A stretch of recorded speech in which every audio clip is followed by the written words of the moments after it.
Hello, everybody. Welcome back to the Insightful Astrology Podcast. I am your host, Maria DeSimone, and I am super excited about today's show because we are having a monumental cosmic shift that will occur in the middle of July.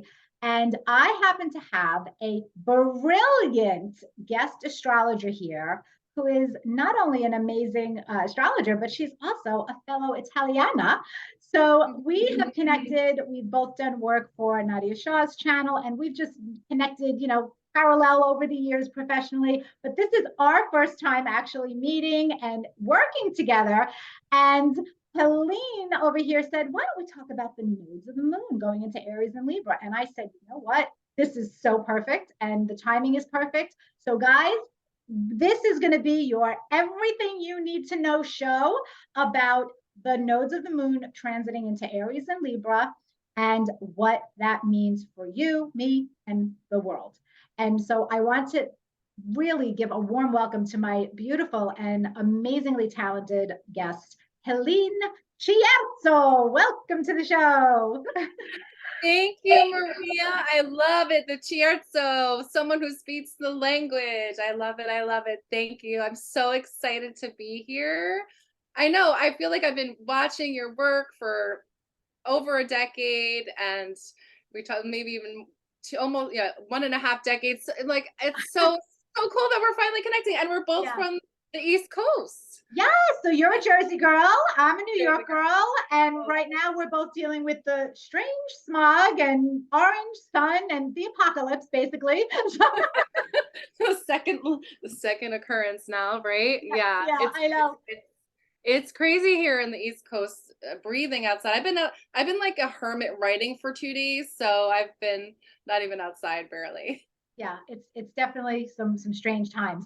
But you are an amazing astrologer who does so many things, and your background, your educational background, and your spiritual background is very impressive because not only are you an astrologer who's very well educated as an astrologer, but you are also, I mean, I'm going to call you a mystic based on the things that you were telling me. I'm just going to go ahead and say you're a mystic. And leaving your website, hearthouseastrology.com. So everybody, you want to check out this woman because her offerings are just amazing to look at. So go to her website, hearthouseastrology.com. And you want to tell the world a little bit about your mystical inclinations? Sure, I love that. That's so sweet of a description. It's funny because I do have Neptune on my MC. So it's like, I'm wondering if you're picking that up, right? And yeah, and the North Node. So so I have a degree in philosophy, so I really love to learn about ancient thought, and I've studied Ayurvedic uh work, including yoga and different remedies like crystals and herbs, and um manipulation of the environment for abundance and love and all of that. So I've always been into um you know that mystical side, right? And then I got my master's degree in applied behavior analysis, which is very like, what do you see? Very scientific, right? It's not psychological, but more like, what do you see? Behaviorist. So I feel like I combined, what I really think I'm good at is studying patterns. Um, because astrology is studying patterns, behavior analysis is studying patterns. And then it's about, because I feel like every astrologer is different and it's the lens that you use. Then my ultimate goal is always to, I have an 8th house stellium, so is empower the people that I'm working with. Like, I wanted to feel like they got something to help them on their path through our interactions. So I like to go deep. Yeah, we are very much aligned, I think, professionally. And I have the Moon North Node and Neptune and Sagittarius in my 8th house. So I definitely feel that vibe of being very professionally aligned with you and on the same page. And so this is going to be a great conversation about the nodes and how they apply to everybody and what they can do. But before we even get into that, I want to share a couple of books. Whenever there is a book that I know is in my bookshelf. I like to mention it and share it with the audience. So with the nodes changing signs, I have to recommend the iconic book by Jen Spiller, Astrology for the Soul, which is just amazing. And it really gives the most thorough explanation of the nodes by sign, by house in your natal chart, but you can absolutely apply that information to the transiting nodes. And another book that kind of fell off my shelf this morning that I forgot I even had was Celeste Teal's book on the lunar nodes. And so this is Discover Your Soul's Karmic Mission. This is a fabulous book. And so I don't know if a lot of people know about this book because Celeste Teal, her books are actually books that I recommend to my students for certain classes. But this, I have to admit, I forgot I even had this book and I saw it and I was like, oh, wow, this is great. I'm going to reread it. I So was looking at that book and I'm like, I guess I don't have it. I thought I had that one, but it is a good book. yeah, and they're different. Okay, so Jan's and Celeste both have something different to offer. And so it's not like one has the same as the other. They're different. So they're both very valuable. And if you do want further reading on the nodes and for you, go ahead and check out that. And I will also tell you, I didn't pull the book out, and this is not exactly the topic that we're talking about, but if you're interested in the nodes and synastry, Jan Spiller also wrote a book called Cosmic Love years ago, which is, it's like a cookbook, astrology cookbook that talks about all of the nodal connections possible in synastry between you and someone else. So that's another book that people might want. So that was my Sagittarius book moment. And now let's get to it because this is going to be very interesting. We are moving away from the nodes in Taurus and Scorpio. The eclipses are coming into Aries and Libra now and finishing up in Taurus and Scorpio.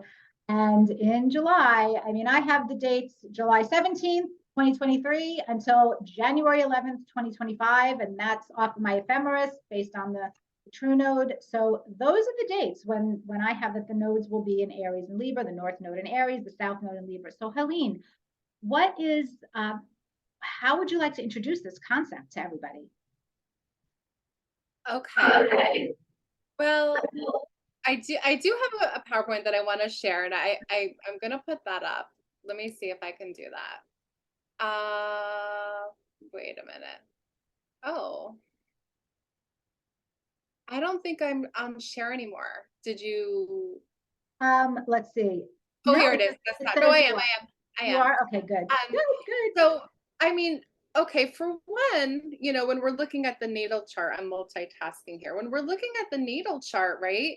When we look at the nodes in our chart, these are, known as like karmic destiny points. Mhm. And the belief that, how I work with the nodes is the South Node energy is the energy that you come into this life kind of masterful with. If you believe in past lives, this could speak to that and speak to what you may have done or how you showed up in a past life and the skills that you've mastered. So what comes really naturally to you. Now, the North Node is what our soul is working towards, our evolutionary point. And I like to be very specific about that because I don't think any is either is good or bad. Like, I don't think that, you got to stay away from your South Node and you have to move towards your North Node, but I feel like it's more about an integration and balance. I also see like sometimes when there's planetary support on the North Node, I feel like in my perspective, I do believe in past lives, that I feel like this isn't the first rodeo headed towards the North. Like you've been integrating these and you have powerful support by other planets there. Mm-hmm. But I feel that, you're meant to move towards the North Node and integrate those assets that archetype brings to you. At the same time, use your, for me, okay, like for instance, my South Node is in Gemini. I'm really good at gathering information, right? Obviously I made a PowerPoint because I had to.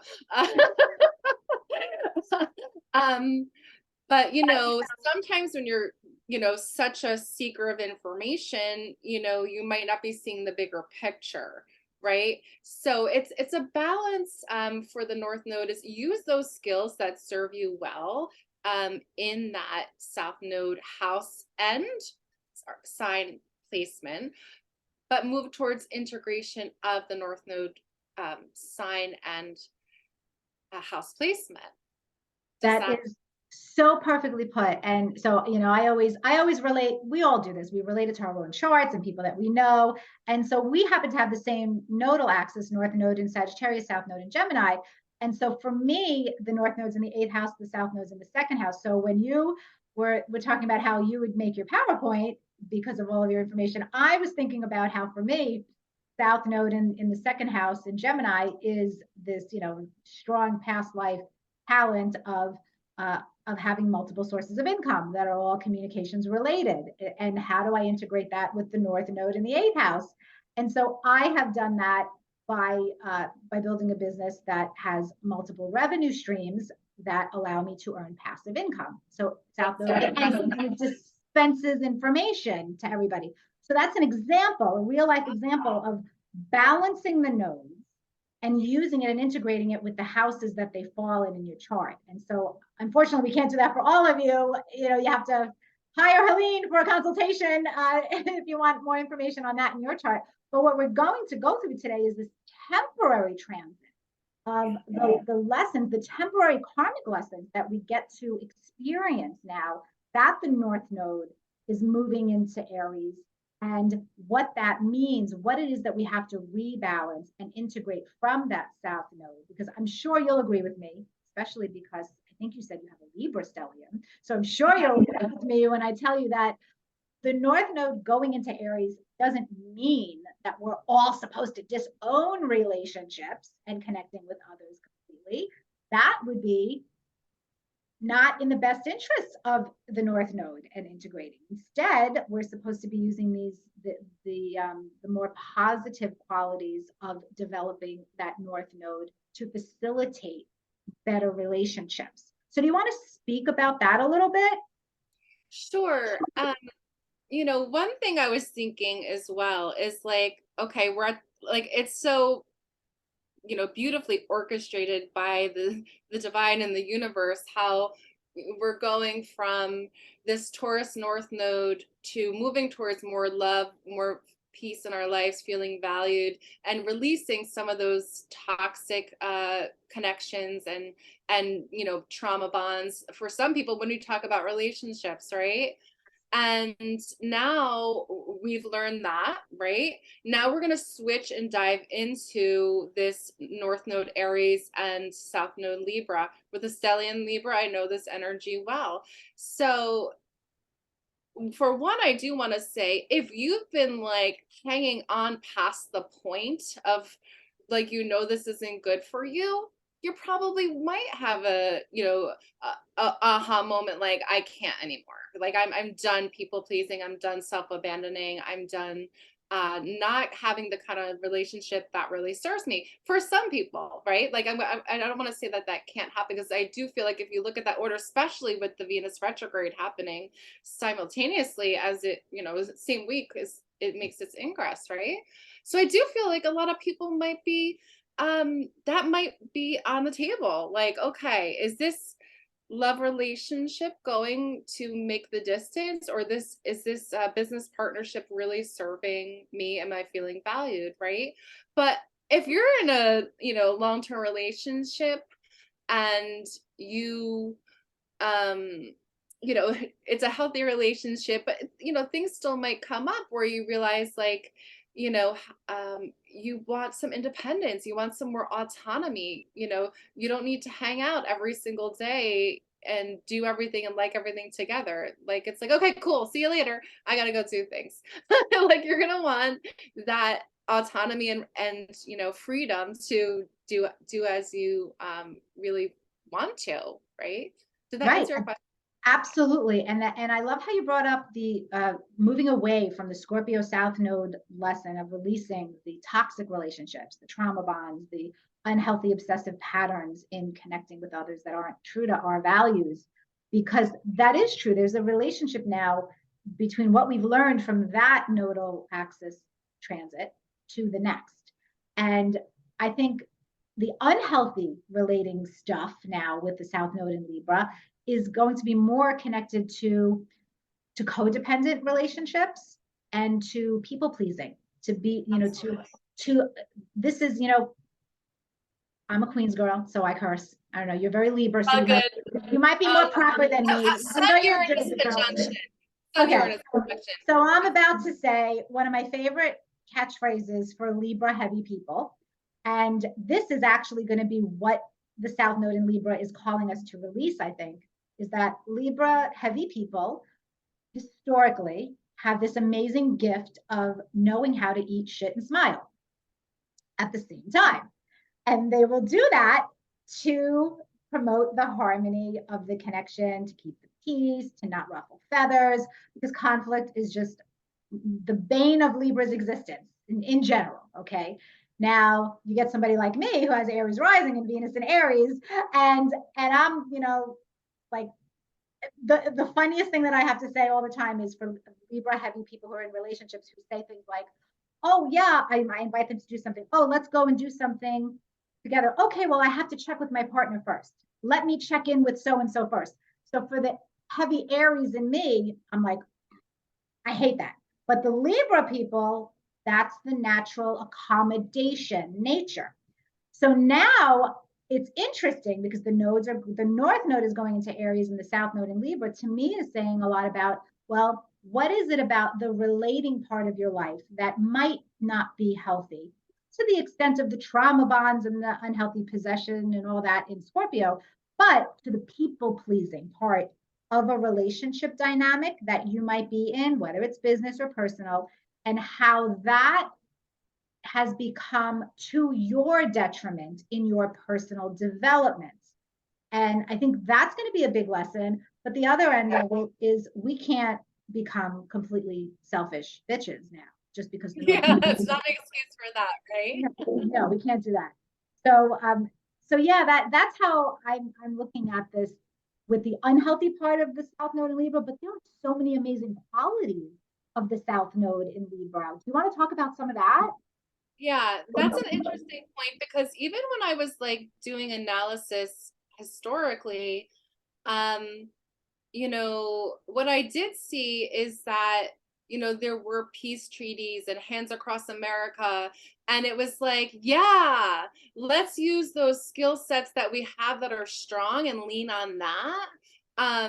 Lean on being able to work together, right, as a team and be a team player or work together for social justice, and, helping others. So I feel like when we do that, we want to keep that skill, right?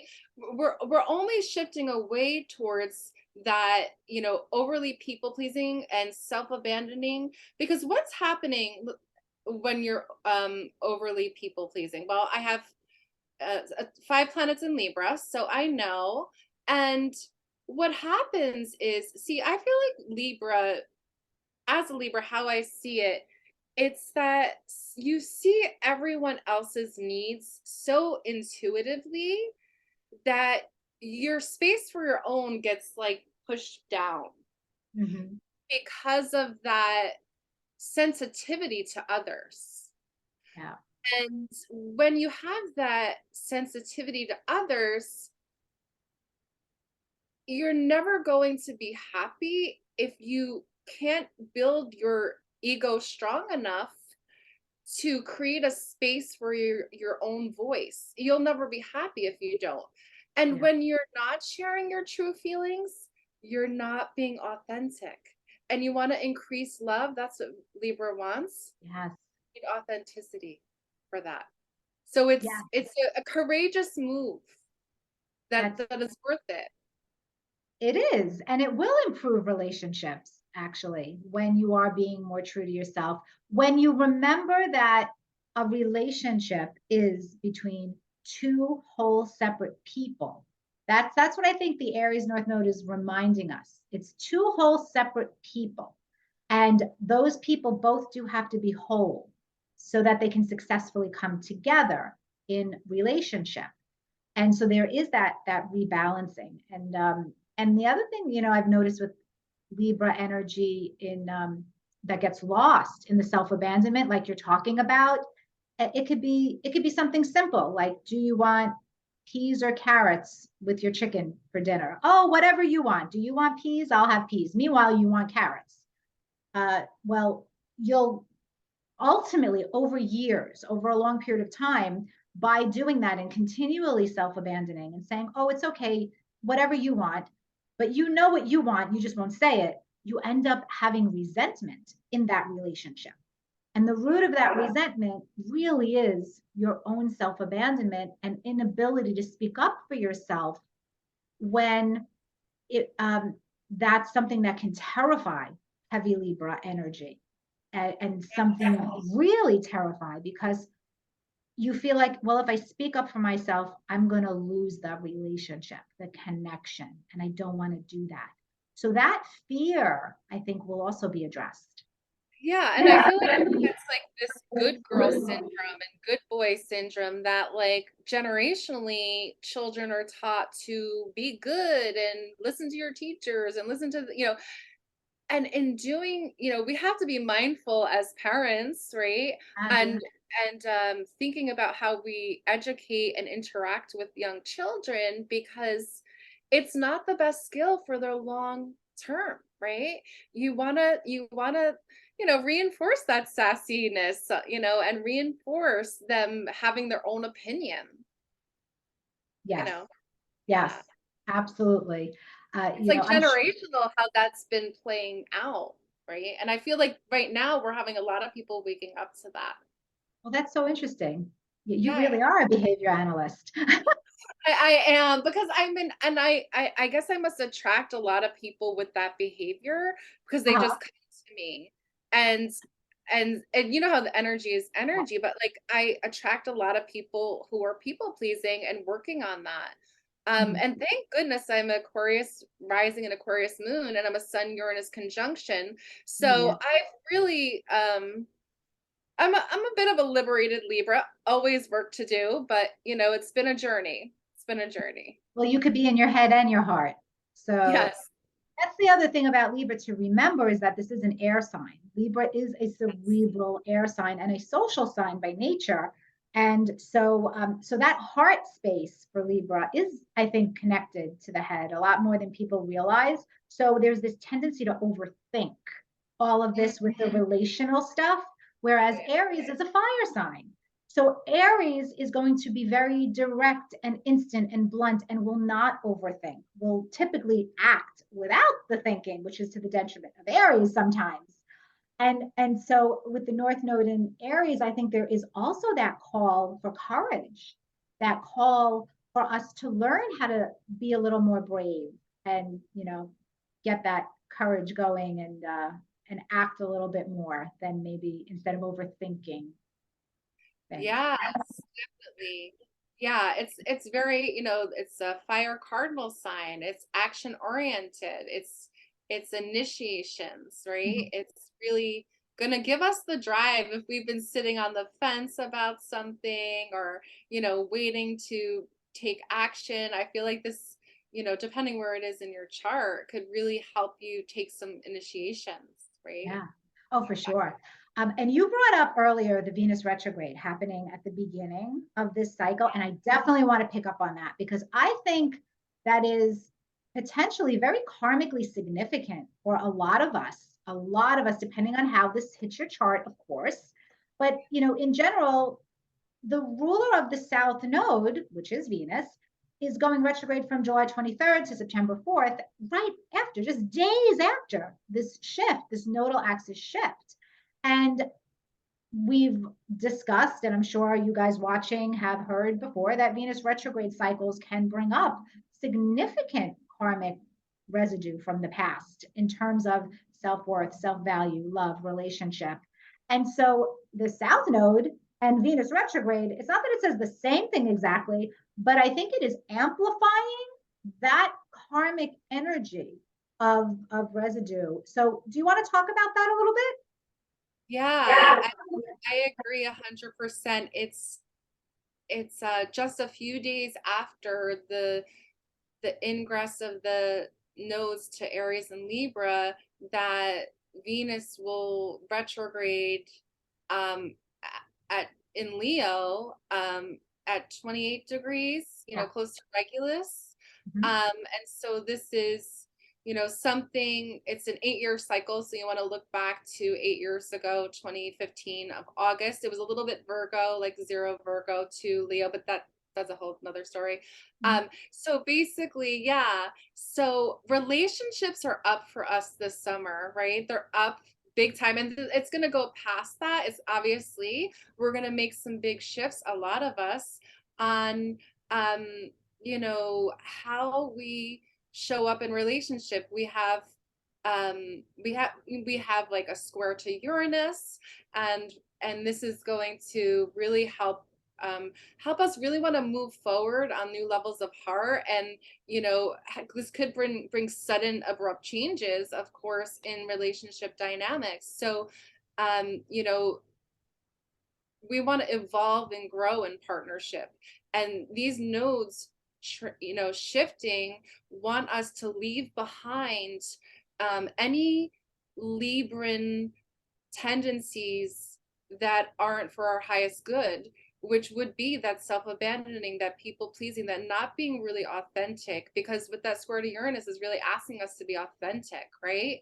Yeah. So that at the same time with that North Node in Aries, it's on fire. Like we are going to be like in our truth. Like, wow, how amazing could that be, right?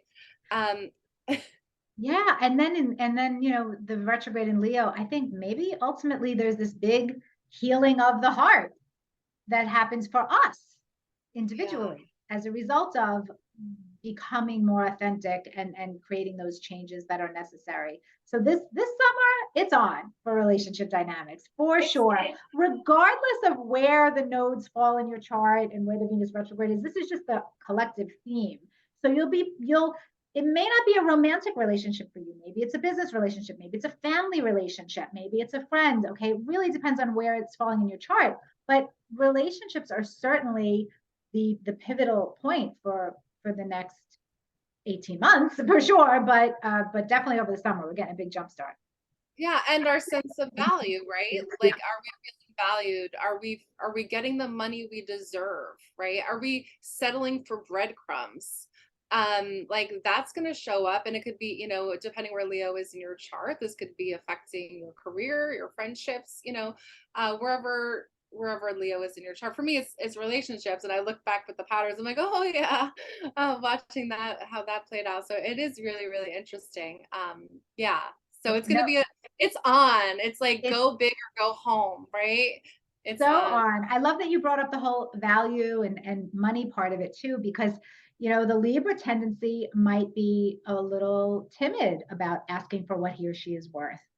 Whereas the Aries is like, these are my rates. If you don't like it, go fly a kite. So so Venus retrograde is the call to, okay, how connected am I to my talents and abilities, my worth, my value, and does that need to be rearranged? And so I hope that everybody can examine that, especially if this is occurring in financial areas for you in your chart, to rebalance it, because it's I think neither extreme is good. Remember, with the nodes, we're not pro Aries North Node exclusively just because the North Node is where you're growing. It's about using the South Node, those the best of those South Node qualities to create the most positive manifestation of the North Node. So I have a question for you, Helene. Do you want to look at your PowerPoint, or did you want to maybe talk about through the houses, what's going to be happening for people? I do have that too, but you know what I did want to I feel like we don't have to do the whole thing, but I did feel that I had some things I want to make sure we covered it. Yeah, it was a Okay. beautiful PowerPoint. I mean, I thank you. And maybe I'll go over it somewhere full things. But okay, so on a personal level, I did want to include that we're more self-focused, like we said, releasing those self-abandoning, people-pleasing behaviors, being more authentic. and trying to evolve the relationship, right? Trying to evolve the relationship past those behavior patterns, or, look into your attachment style. Are you an anxious attacher? Are you an avoidant attacher? Like, look into that. I'm also getting certified to be an attachment therapist. So I really, Love that. yeah, yeah. So I've been studying that, and it's really brilliant when you really start to take ownership of like where you are in your style and your partner's style, right? And Mhm. kind of come up with like a pace that works for you. You have to do the work together. That's what it's there for, right? I love that you brought that up. My daughter, who's Libra rising, she's getting her master's in counseling, and a couple of months ago, she was like, Ma, you have a fearful avoidant attachment style, and you really need to look into it. And I was like, oh, really? And so I did, and I was like, son of a gun, this attachment theory, there is something to it. It's There's very interesting. definitely something to it. And once we work on that, we can see shifts in the way our behaviors and our behaviors in our relationships show up. And another thing is that I'm an anxious attacher, but I'm becoming more secure. But those feelings, even as you do your healing work, the feelings of an anxious attachment style, they'll still show up. And then it's like you have to parent your inner child, right? Because that's your inner Mhm. child that is having that response. And a lot of times we're attracted to people that are a mirror of a parent, and we're looking to heal that version of our parental role of like how we needed it to be nurtured a little bit.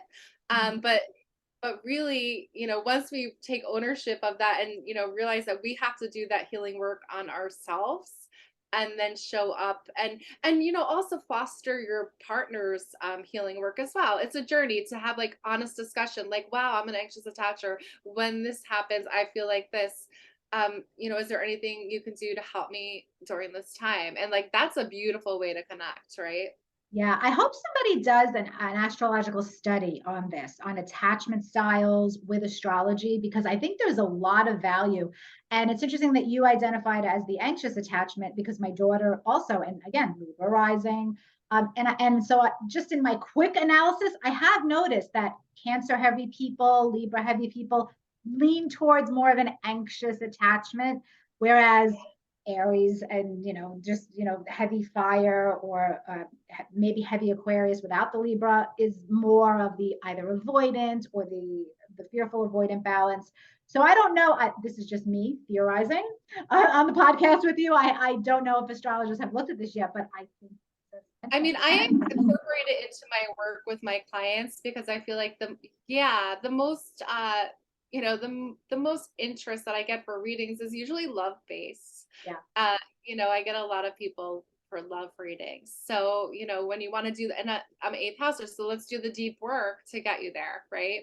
yeah. So Oh, that's yeah, great. but I should probably maybe I can organize something and make a PowerPoint on that, right? Just kidding. Oh my gosh, I think you could just be a pioneer in that, Helene. I just gave you a job. Hey, thank you, my Aries friend. I'm like, You get me do that. going. You write the book on it, teach the class on it. Yeah, you know what? And it's like it's so true. It's such a nice integration when you Yeah. can do that. Yeah. Okay, I'm inspired. I'm Oh, inspired. cool. And I think it's so much more valuable than the love language. I mean, everybody can look at Venus placements, and I'm not dismissing the love language. Listen, Yeah. I know the love language is interesting, but I think for the eighth house part of us that really does want to go deep and transform someone's life, the attachment theory can do a lot more than the love language style thing. Absolutely. Absolutely. I find it like meteor. I don't know what you want to say. It's just like juicier. Yeah, yes, meteor. Yes, yes, meat. Okay. So Um, so what are we doing now? You're the boss. I don't well, know if you can't show the PowerPoint, it's not working, or you're just reading so from it. can you see? No. No, Um, it's not showing up. okay. Well, it doesn't matter because Okay. I can just use it as some things I wanted to just remind myself. Like, so on a personal, do you want me to show it? Oh, that's up to you. That's up to you. What I did want to give some Let's see. information about the nodes through the signs for people very quickly, if you want, like through the axes, if we have some time. Should I do Ooh, it? there we go. I love it. Okay. You go, girl. I'll go through some stuff really quick. Do you want to do what you were going to say really quick, or No, go ahead. Let's do this. PowerPoint's so beautiful. I don't want it to go to waste. you're Let me. so sweet. So, okay, we talked about a lot. I'll skim past because what we've already covered, you know, I won't, spend too much time on. But every 18 months, the nodes go through a whole cycle, right? Go through so 18 months we were in Taurus and Scorpio, so it'll be 18 months in Libra and Aries, and then it's about 18 and a half years through the Yeah. whole zodiac, right? Um, the nodes are not, we didn't get to this, but nodes are not planets. They're mathematical points, and they're really just talking about the moon's orbital path when they cross the ecliptic. So you can do a little more research on that, but this is just an image to show like what we're talking about, right? I'm glad you actually put a visual to that. I actually show the same visual in my beginner's astrology class, but I've never shown it on YouTube. So you are the first person on my YouTube channel to show this visual. And it's very helpful because we talk all the time about how the nodes of the moon are mathematical points. They're not actual physical planets. And it gets really hard to kind of understand it when you're like, yeah, it's the 2 points where the moon's orbital path crosses the ecliptic, and the ecliptic is the sun's apparent path on the celestial sphere. And people are like, well, what the F is that? Well, guess what? You're looking at what it is right now in Helene's PowerPoint. Yeah, so just a little, visual for those who are like, what are they talking about, right? So I just want to include that. And then when we're looking at the nodes, not in our natal chart, we're talking about this collectively. That's more mundane astrology, they call it, like worldly events or how it'll affect. I want to use the term collective, like all of us. How will we be all feeling this energy, right? Okay. And we talked about that. Okay, so some other, keywords that I put in, we might be expressing anger, we might be more competitive, there might be actually more war. Like I looked historically through the dates and definitely saw that. I saw a lot of world records being broken, like with sports. Yeah. Wow, Yeah, no, we that's interesting. I'm reading the list. That's so interesting that you did all this research and found this. Oh, yes. I wonder who's going to be assassinated. Yes, like and that was when Martin Luther King was assassinated. Oh my That's when John gosh. F. Kennedy was assassinated. Yeah, Wow. yeah. So, and wildfires are definitely a possibility. We're already dealing with So that, right? this is so random, Helene, but my last podcast was with the guest on the degree theory. And so Oh, cool. she talked about how the 22nd degree, I believe, is the Yeah, kill or be killed degree. I yeah. wonder if if the North Node was near the 22nd degree when these assassinations happened, or if that was highlighted in the charts of the That's assassinations. that's really interesting information. Yeah, I should look into that. Ooh, oh my gosh, I want to look into that. And I'm not even into mundane Yeah, let me astrology. know if you look into it. Let me know. No, I'm trying to think of the astrologer. I studied with him and my brain is freezing on the he passed away Oh, during COVID. you talking about the Uh degree theory, Nicholas yeah, Jovanovic? I say his name yes. right. You Yes, I studied never with say I always botch his name. Yeah, I studied with him. I studied degree theory a little bit with him and I was supposed to go deeper doing coaching with him before he passed. So I was Wow, that was the same thing with Anna, my guest last time. Oh, that's so cool. Okay, but off I got topic. to I'm read sorry. about him. It's really cool. Yeah, I went on a whole digression, but I couldn't help it. Anyway, go Uh, ahead. I, I, I, always, I always do. So it's all good. It's like hanging out. I love it. Italian Yeah, astrology. exactly. So there's going to probably be more protests, rioting, and strikes. This historically, I'm not a mundane astrologer, so this was actually fun for me because I'm a nerd to actually go and look. And now I feel like I need a mundane astrologer teacher because I'm actually a little fascinated here. What I did see is a lot of, the nuclear weapons, the building of bombs, the suicide bombers, all during the Aries North Node transits. A lot of discovery and space travel, with NASA, and so that's like new beginnings, exploratory, right? I guess that, And and that. And then, also devaluation of money. So I guess that's leaving away Libra energy, right? Because it's ruled by Venus. Yeah, that's so interesting because we're seeing a clear theme of the warrior archetype with the North Node in Aries, and that and the bravery and courage, but also the militant shadow of it potentially, because if you are not balancing that South Node, you're forgetting about people. You're forgetting about what your actions can do to people to hurt them. So that's kind of interesting that you found all of this.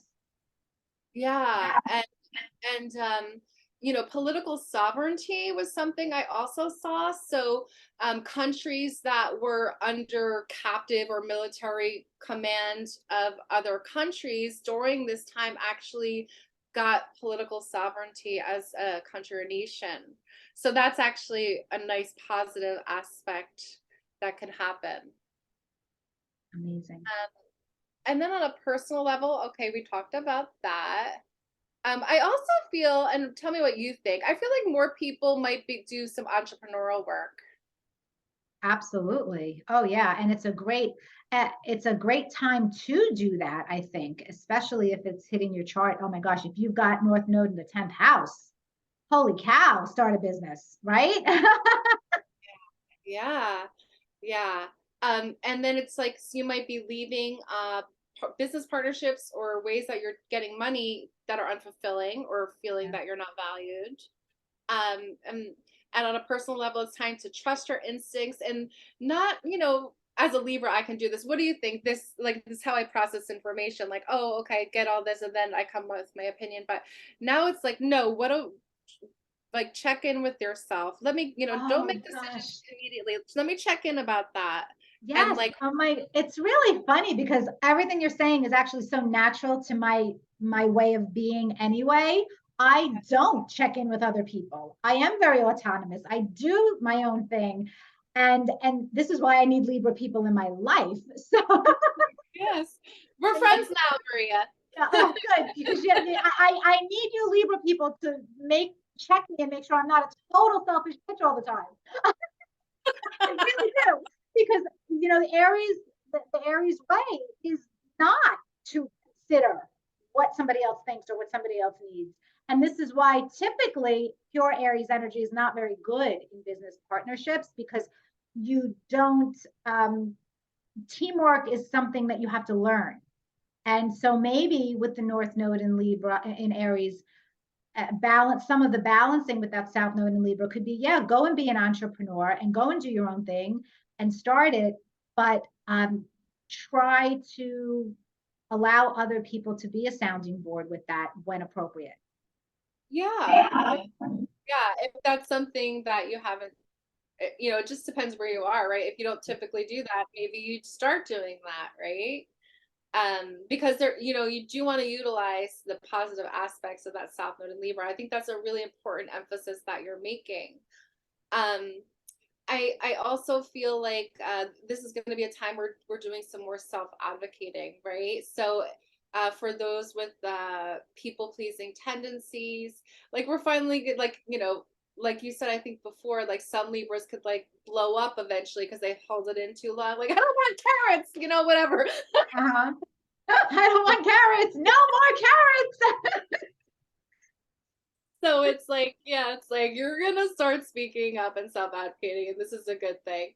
Mhm. And then it's like taking risks, right? That's that Aries energy. It's just like, oh, instead of dreaming about like, oh, what if I could be an entrepreneur, or what if I could do this, or whatever it is that you want to do, people are gonna be more courageous. They're gonna go for it. Yeah. Oh my gosh, this is great. So any other highlights here before we go to what it means for everybody individually?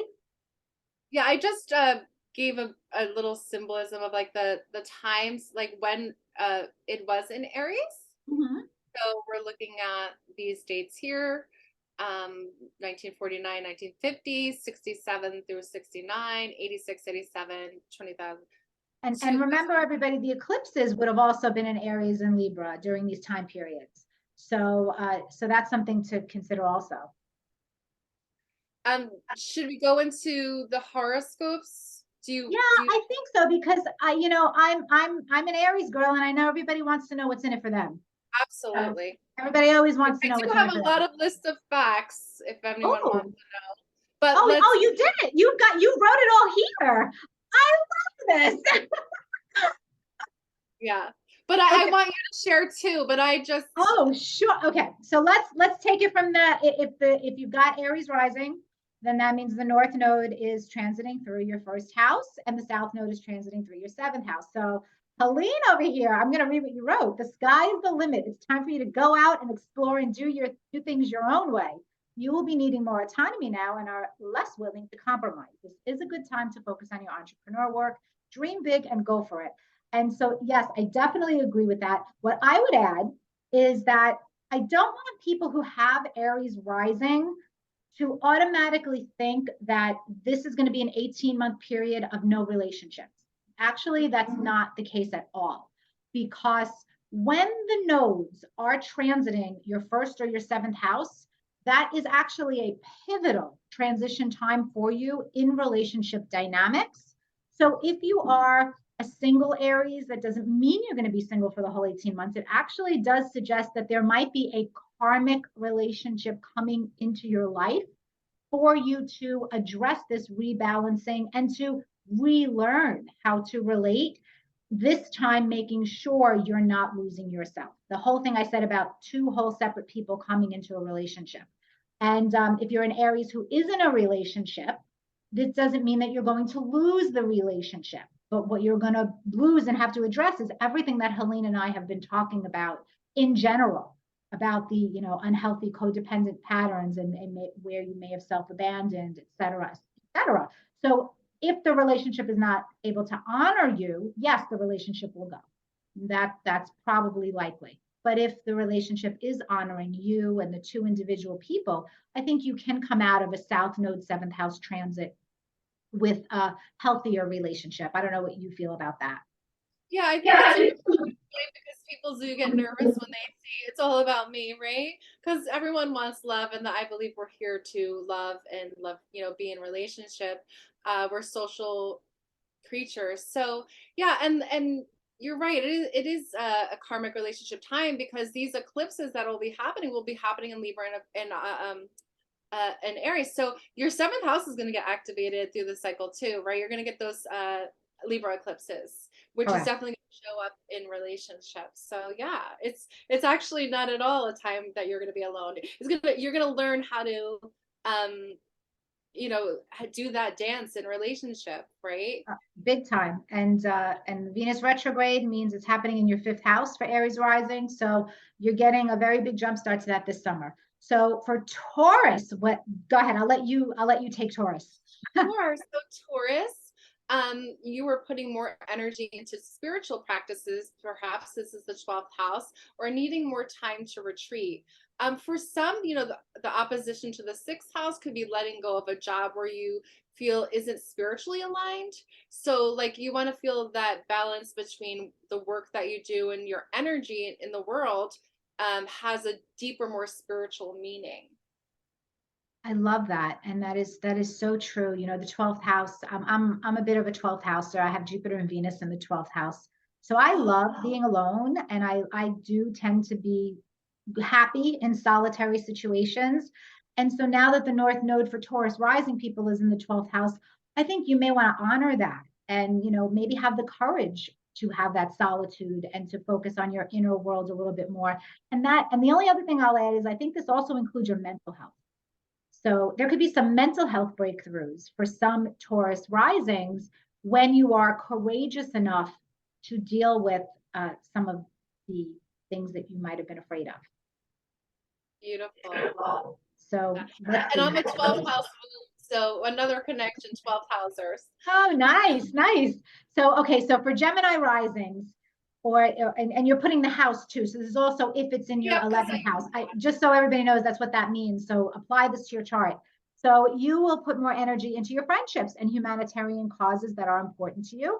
You will be a strong advocate for standing up for people experiencing injustice, and you will be putting less effort to creative pursuits, romance, or children at this time. So you're basically going to be very aware, Gemini, of that. The analogy I always use for 5th, 11th house, and Leo Aquarius is, Leo is the pebble that you throw in a pond. And Leo is like, all right, here I am. I'm this pebble and I'm in the pond and it's all the pebble. Pay attention to the pebble. But Aquarius, 11th house energy, understands the ripple effect of that one pebble that's been thrown in the pond, and how that one pebble, that one person, can have an effect on masses of people in huge ways. And so now with the North Node in your 11th house in Aries, you guys are really seeing how you can be this phenomenal leader to affect change in a beautiful way. So I think that's. I love that. So I'm sorry, go ahead. What do you want to say? Yeah, so no, I was just going to go on to the next. Yeah, so Cancer, go ahead. Yeah, so if you're a Cancer rising, or you're or in the 10th house, if Aries is in your 10th house, you'll put more effort and energy. The increasing energy and attention is in your career achievement and status. And so with that, you have to let go of some family responsibilities, or activities around the home. That might be something that happens for you. Yeah, and it doesn't mean that you're going to have a complete washout in family if your South Node's there. It's just that the focus is more. It's a 10th house time of focus, and you should be starting your own thing for Cancer risings for sure. That's heavy. That's heavy entrepreneurial energy. So. Yeah.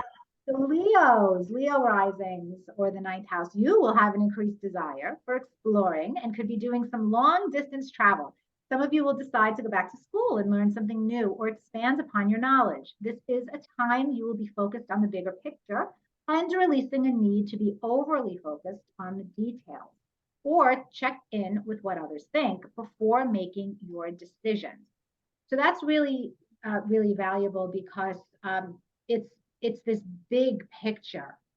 I think Leos are going to have big growth spurt in their philosophy, their ethics, their ideals, and how being true to themselves. I think that's what Leos are really going to get from this North Node, really being true to themselves. And yeah, especially with Venus retrograde in Leo, right? Like it's on, like this is a big time for the Leos and Leo risings.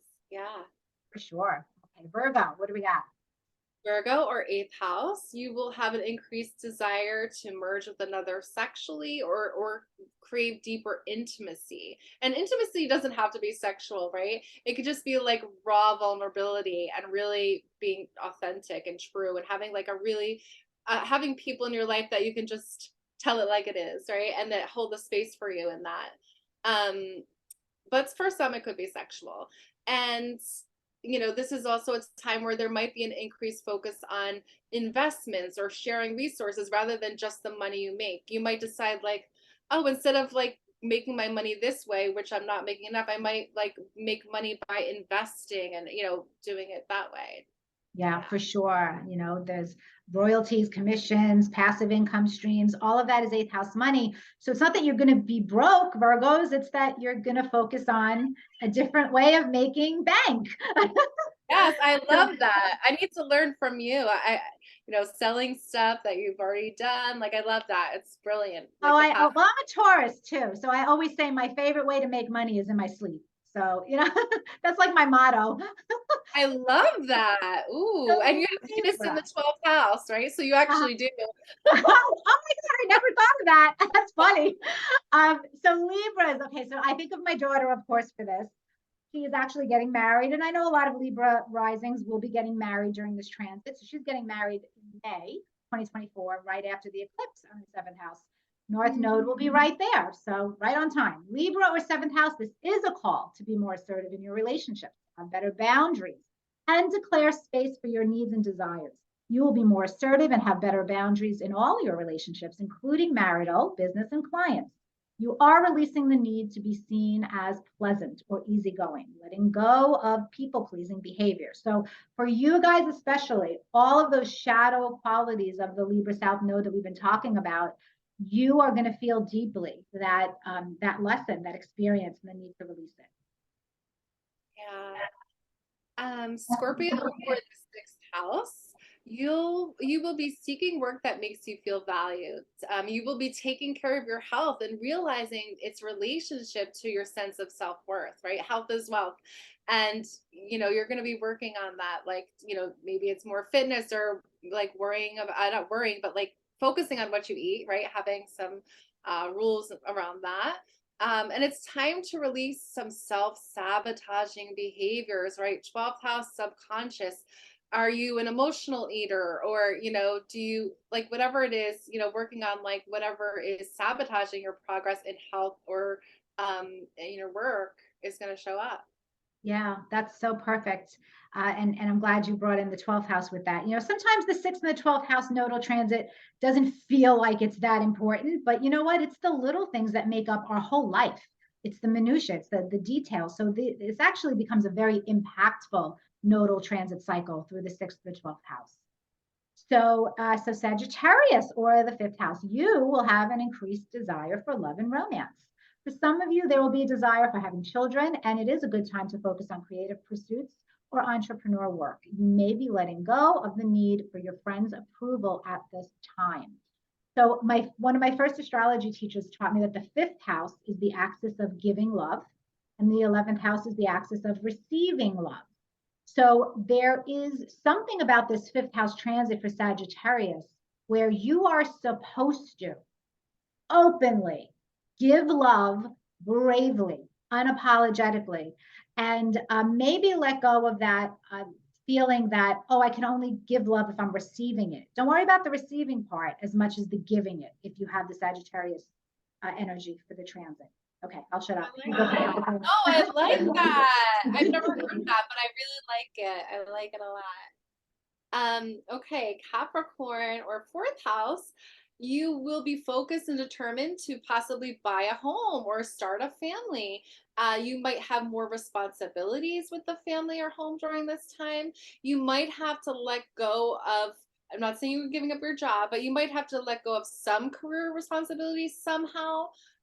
Especially if you're not feeling valued, you want to preserve your emotional well-being. So if it's like a career, that's a job that's just like you're overworked, completely drained, and you're worrying about your kids and your family, you're like, you know what, I'm gonna I need more balance in my life. I need to make sure my family's fed, yes, but like loved and nurtured, and maybe I can make some money in a different way that really feels more you know nurturing to my emotional life and my space, right? No, for sure. I remember when I recently had this transit in 2019 when I bought my home for the first time. The North Node was on in Cancer at the time on my IC, and I You did buy buy that. my home.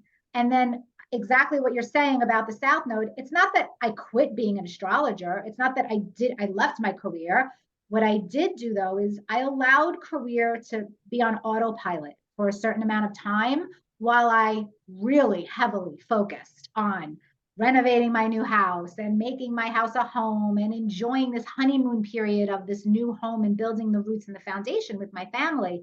And I did things like, I canceled my podcast. I didn't do certain things because I didn't want to focus on it at that time. But I didn't abandon a career path. So don't think you're losing your careers, Capricorns, because I know you Capricorns are workaholics and very ambitious. So don't freak out. Now, Aquarius or third house, this is a time when you will be speaking your mind and you will be direct. You'll be less likely to compromise for the sake of pleasing other people's opinions.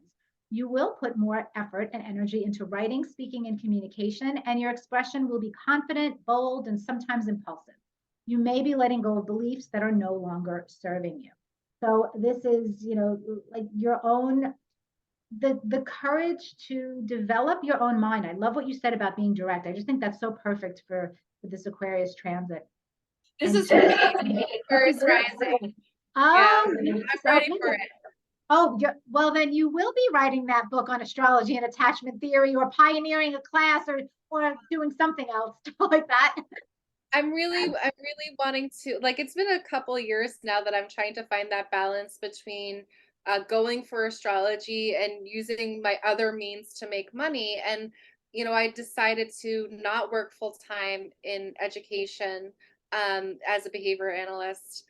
So now I'm seeing like private clients, doing behavior analysis, and trying to find that happy medium of doing both, because I'm really fighting getting back into full-time work so that I can really pursue my astrology. So I really, the past couple weeks, I've been thinking like, okay, you have to do more. And thank you for inviting me here, because this is the more that I need to continue to put myself out there and like, show up courageously that I want Oh, this. oh my gosh. And again, I have to plug you because you are a very multifaceted astrologer.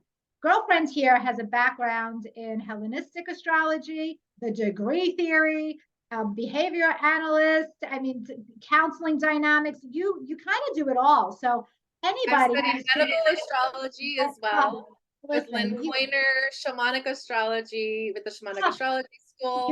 you're my idol. You're my idol. Okay, so she's your girl. If you want an astrology consultation. Anyway, the last one, Pisces, go for it. All right, my Pisces, you will have a strong drive to increase that income. And your desire to spend money, though, might be there too. So you want to put yourself on a budget. Use this Venus retrograde cycle to, really budget yourself and think about how you're spending your money. Keep it in check. You might be letting go of some sort of shared resource, or moving away towards like relying on other people for the money that you have. Yeah, and that's the transit I'm finishing now. The nodes, Oh, the okay. north node in my second house, and then the south node in my eighth house. And what I have done is, definitely worked on getting rid of certain debt and reallocating, just figuring out, do I really want this to spend money on this insurance policy every month? Is this worth it? Is this investment opportunity really worth it? So that kind of a thing it's finishing up for me now. So you will come out of this transit stronger foundationally, financially, if you keep your focus on ways to increase your income and use your eighth house world in a way that is ultimately more beneficial. Okay, so that's my spiel. So this was awesome. You wrote these little snippets so perfectly. I can't thank you enough for this PowerPoint. I adore it. Any final words of wisdom? Do you want to stop the share to your screen so that we can see Yeah, your beautiful Libra-ness exuding on the screen?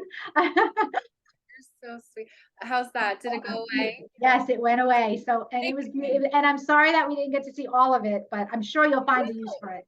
It was perfect. And I knew like I just want to talk to you, but I also felt like in case people wanted some facts, I do have the back, like I do have I did the research on like what was happening through all those years.